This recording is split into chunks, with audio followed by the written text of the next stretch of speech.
राघवेंद्र राजधानी लखनऊ में मौजूद हैं, उनका रुख कर लेते हैं। राघवेंद्र, वहां क्या स्थिति है? क्या वहां पर भी लोगों को परेशानियां हो रही हैं? हाँ बिल्कुल, मैं लखनऊ एयरपोर्ट पे जो नया टर्मिनल 3 बना है वहाँ पर मौजूद था और वहाँ पर डिस्प्ले पे मैंने देखा और अंदर मैनेजर से बात भी किया। उन्होंने बताया कि लखनऊ में सारी स्थिति कंट्रोल में है।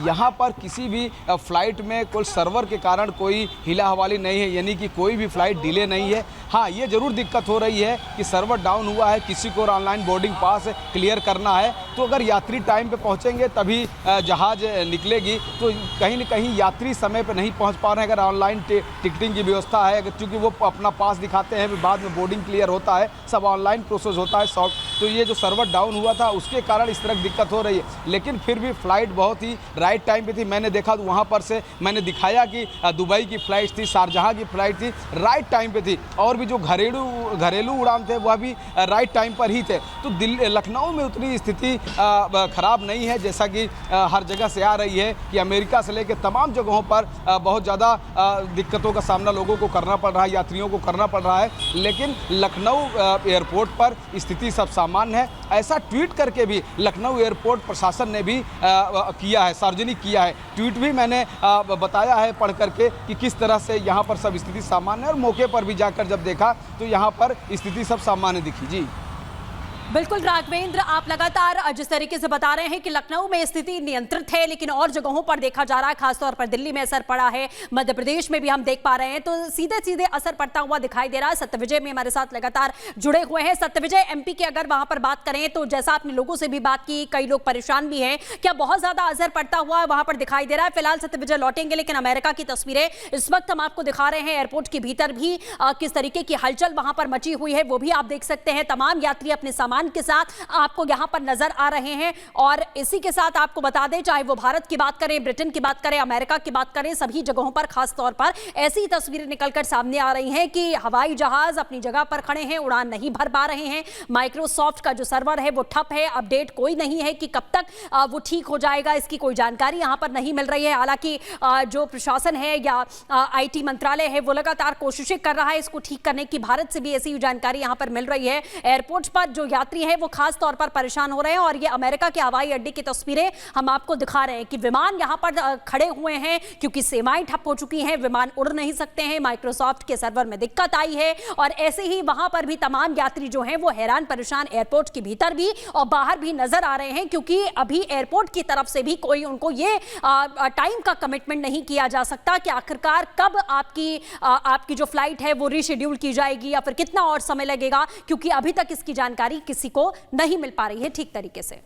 तो दुनिया की रफ्तार यहाँ पे थमती दिखाई दे कि सबसे ज्यादा असर जो है वो अमेरिका पे दिखाई दे रहा है, जहां पर जो विमान है वो अपनी जगह से टस से मस नहीं हो पा रहे हैं, क्योंकि पूरा का पूरा सिस्टम जो है वो यहाँ पर ठप पड़ा हुआ है। जो विमान देख रहे हैं वो अपनी जगह पर है, मैदान में है, और परिवार जो है, जो यात्री है वो हैरान परेशान है, क्योंकि वाकई में इस बात का भी कोई अंदाजा नहीं है, आकलन नहीं है कि जो व्यवस्था है वो कब तक दुरुस्त हो पाएगी, कब तक जो ट्रेनें हैं, जो फ्लाइटें हैं वो अपने समय से चल पाएंगे। लिहाजा जो उनके अपने हैं वो परेशान है, और देखिए किस तरीके से एयरपोर्ट पर लोग इंतजार कर रहे हैं कि उन्हें कब जानकारी दी जाएगी कि उनकी फ्लाइट कब उड़ेगी। और शायद यही वजह है कि न सिर्फ अमेरिका बल्कि ब्रिटेन, जर्मनी से लेकर हांगकांग से लेकर भारत तक इसका असर दिखाई दे रहा है। हालांकि भारत में जो असर है इसका थोड़ा कम दिखाई दे रहा है। यहाँ पे बोर्डिंग पास में लोगों को दिक्कतें आ रही हैं जो हाथ से बना के दी जा रही हैं, लेकिन अमेरिका में इसका असर ज्यादा दिखाई दे रहा है। मीनाक्षी, तो सर्वर फेल हुआ है या हैक हुआ, इसके बारे में भी जानकारी जुटाई जा रही है, क्योंकि इस पूरे आउटेज की वजह क्राउड स्ट्राइक को माना जा रहा है, जो कि एक साइबर सिक्योरिटी कंपनी है, और उसकी तरफ से एक अपडेट जारी किया गया था, इसके बाद ये परेशानियां बढ़ी। और अब बढ़ेंगे खबरों में आगे, और अब बात करेंगे पूजा खेड़कर पर FIR की।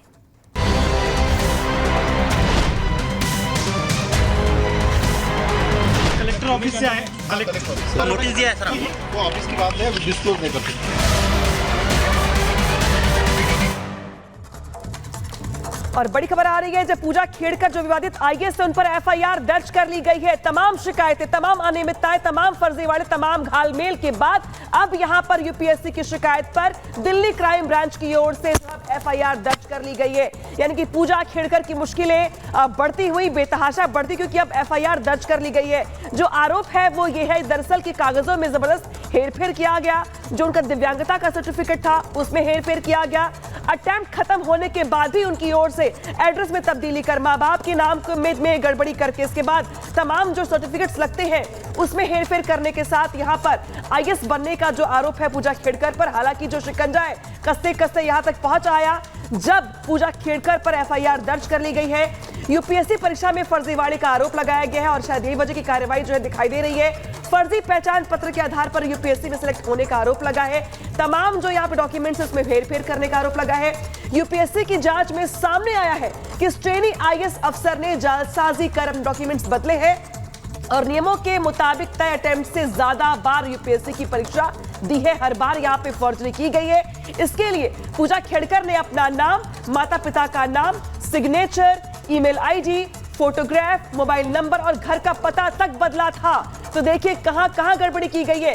पूरा का पूरा सिलेक्शन ही गड़बड़ी की भेंट चढ़ा हुआ है और शायद यही वजह है कि अब एफआईआर हो गई है। और हमारे साथ हमारे सहयोगी जतिन जुड़ गए हैं। जतिन, यूपीएससी की परीक्षा ही क्रैक इसलिए की जाती है ताकि आप समाज में सुधार ला सकें, और यहाँ तो इन्होंने खुद इतने बिगाड़ कर दिए हैं कि उनका कैरियर तो तबाह पूरी तरीके से।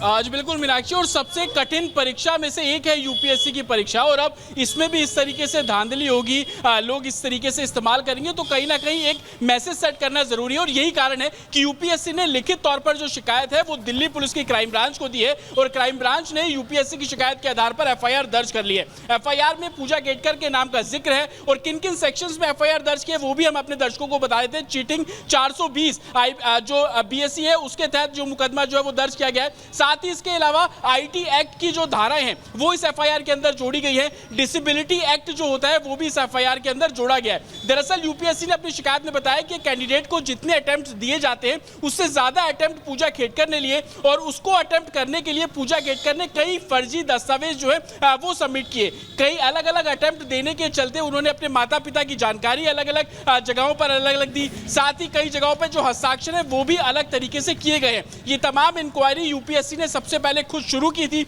और जब इंक्वायरी में फ्रॉड डॉक्यूमेंट का जिक्र सामने आया उसी बेसिस पर आज ही यूपीएससी ने दिल्ली पुलिस की क्राइम ब्रांच को लिखित तौर पर जो शिकायत है वो दी थी, जिसके बाद अब दिल्ली पुलिस की क्राइम ब्रांच ने एफआईआर दर्ज करने के बाद जांच शुरू कर दी है। क्राइम ब्रांच सोर्सेज का कहना है कि दिल्ली क्राइम ब्रांच अब उन लोगों की धरपकड़ करेगी जिन्होंने ये फ्रॉड सर्टिफिकेट जो है वो पूजा केटकर बिल्कुल। और अब जैसे जैसे ये जांच आगे बढ़ेगी ये तो तय है कि मुश्किलें कम नहीं होने वाली है। खबरों में आगे बढ़ेंगे और आपको बताते हैं कि लगातार नेवी अपने आप को मजबूत कर रही है और यही वजह है कि महासागरों के किनारे अब बेस कैंप बनाए जा रहे हैं। लक्षद्वीप से आपको खबर बताते हैं जहां लक्षद्वीप में 2 नए बेस कैंप तैयार किए जा रहे हैं ताकि मुंहतोड़ जवाब अब दुश्मनों को मिले।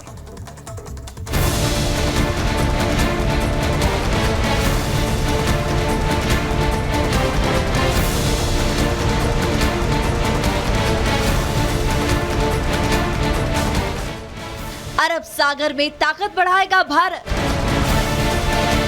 लक्षद्वीप में बनाएगा नए मिलिट्री बेस।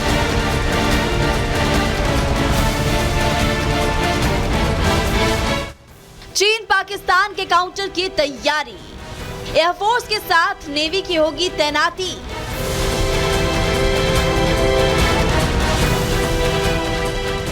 देश के सबसे सुंदर टूरिस्ट डेस्टिनेशन में से एक लक्षद्वीप को एक नई पहचान मिलने वाली है।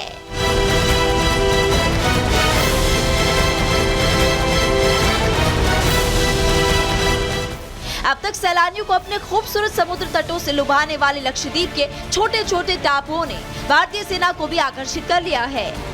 अरब सागर में मौजूद लक्षद्वीप अब भारतीय सेना का भी गढ़ बनने वाला है। भारत सरकार ने लक्षद्वीप में 2 सैन्य हवाई क्षेत्र तैयार करने की मंजूरी दे दी है। जानकारी के मुताबिक भारत सरकार देश की समुद्री सीमाओं के पास चीन की लगातार बढ़ती गतिविधियों को काउंटर करने के लिए स्ट्रैटेजिक लोकेशंस पर मौजूद अपने इलाकों में मिलिट्री बेस स्थापित करने की योजना पर काम कर रहा है। इसी योजना के तहत लक्षद्वीप में 2 मिलिट्री एयरफील्ड बनाने की योजना पर काम शुरू होने वाला है। जानकारी के मुताबिक लक्षद्वीप के 2 द्वीप पर मिलिट्री एयरफील्ड बनाए जाएंगे। लक्षद्वीप समूह के आखिरी द्वीप मिनिकॉय पर नया एयरफील्ड बनेगा, जबकि अगाती द्वीप पर मौजूदा हवाई क्षेत्र का भी विस्तार किया जाएगा। इस मिलिट्री प्रोजेक्ट का नेतृत्व भारतीय वायुसेना करेगी, जिसमें तीनों सेनाओं के साथ तटरक्षक बलों की भी भागीदारी होगी। बताया जा रहा है कि तीनों सेनाओं ने इस प्रोजेक्ट के लिए प्रस्ताव दिया था, जिस पर अब केंद्र सरकार और रक्षा मंत्रालय ने मुहर लगा दी है।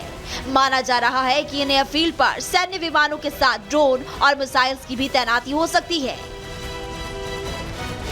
सूत्रों का दावा है कि इन सैन्य हवाई पट्टियों का इस्तेमाल घरेलू उड़ानों के लिए किया जा सकेगा, जिससे लक्षद्वीप में पर्यटन को बढ़ावा मिल सके। वहीं इस प्रोजेक्ट में भारत से सुदूर दक्षिण पश्चिमी जल क्षेत्र में भी निगरानी हो सकेगी। चीन इस क्षेत्र में अपनी सैन्य गतिविधियां लगातार बढ़ा रहा है, जिसके बाद अब तक शांत अनछुए रहे इस क्षेत्र में सेना की गतिविधियों में भी इजाफा हो रहा है। आपको बता दें कि लक्षद्वीप की स्थिति रणनीतिक रूप से भी बेहद महत्वपूर्ण है, इसीलिए इसके द्वीपों का सैन्य इस्तेमाल भी किया जाएगा। लक्षद्वीप का मिनिकाय द्वीप मालदीव से सिर्फ 50 मील दूर है। चीन मालदीव्स में लगातार दखल बढ़ा रहा है। इलाके में चीनी नेवी के शिप भी एक्टिव है। मालदीव्स की समुद्री सीमा में भी आते हैं चीनी शिप। दूसरी तरफ पाकिस्तान के साथ मिलकर चीनी नेवी कई अभियान चला रही है, इसलिए चीन को काउंटर करने के लिए ये मिलिट्री स्टेशन बेहद अहम साबित होंगे।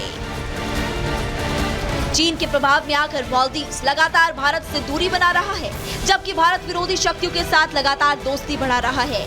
मालदीव्स की इस करतूत से भारत के रक्षा हितों पर असर पड़ सकता है, इसलिए भारतीय सेना भी इस इलाके में खुद को मजबूत कर रही है, जिससे किसी भी संभावित चुनौती को समय से पहले ही खत्म किया जा सके। Bureau report, Republic Bharat.